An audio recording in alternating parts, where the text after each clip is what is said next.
Zero to Hero, perjalanan dari nol yang tak terlihat. Di sebuah kota kecil, hiduplah seorang pemuda bernama Budi. Ia bukan siapa-siapa, tidak punya prestasi yang menonjol, tidak punya skill khusus, dan yang paling berat, ia sering merasa tertinggal dari orang lain. Setiap hari, ia membuka media sosial dan melihat teman-temannya. Ada yang sudah kerja di perusahaan besar, ada yang lanjut kuliah ke luar negeri, ada yang sudah punya penghasilan sendiri. Titik balik, kesadaran. Suatu malam, Budi bertanya pada dirinya sendiri, "Sampai kapan aku akan seperti ini?" Untuk pertama kalinya, ia tidak menyalahkan keadaan. Ia sadar masalahnya bukan di dunia, tapi di dirinya sendiri. Itulah titik awal, titik zero yang sebenarnya. Perubahan dimulai dari pikiran. Budi mulai mengubah cara berpikirnya. Dulu, aku tidak bisa. Aku tidak cukup pintar.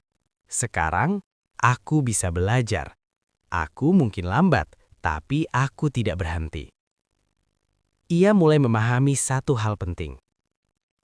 Bukan tentang siapa yang paling cepat, tapi siapa yang paling konsisten.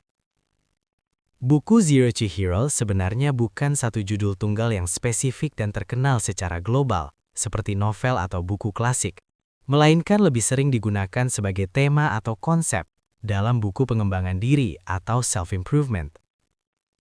Banyak penulis menggunakan istilah ini untuk menggambarkan perjalanan seseorang dari kondisi biasa saja atau bahkan terpuruk, menjadi sukses dan luar biasa. Namun, saya akan bantu jelaskan secara lengkap dan mendalam isi, konsep, serta alur umum buku bertema Zero to Hero agar kamu bisa memahaminya dengan jelas.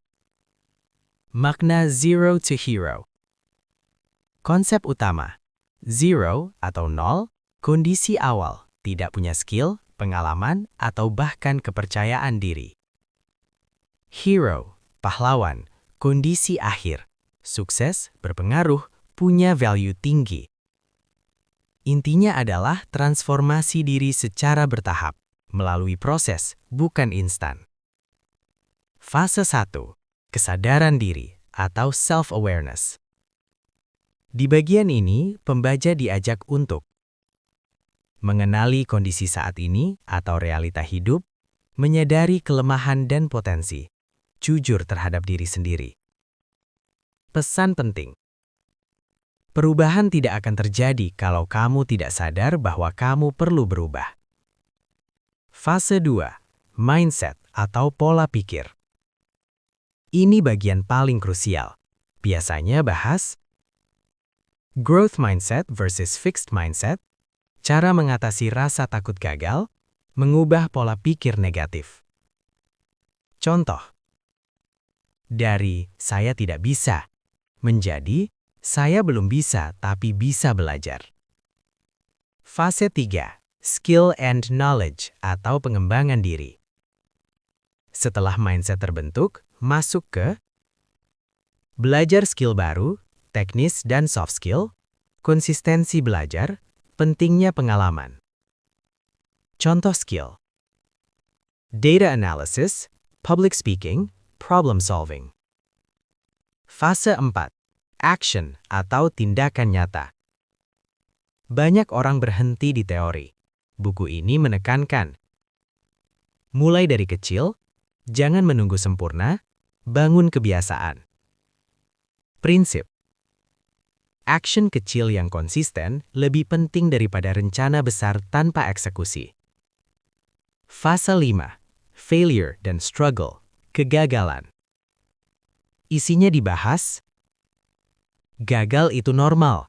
Cara bangkit dari kegagalan, mental tahan banting atau resilience. Points. Orang sukses bukan yang tidak pernah gagal, tapi yang tidak berhenti. Fase 6. Growth and success, pertumbuhan dan sukses.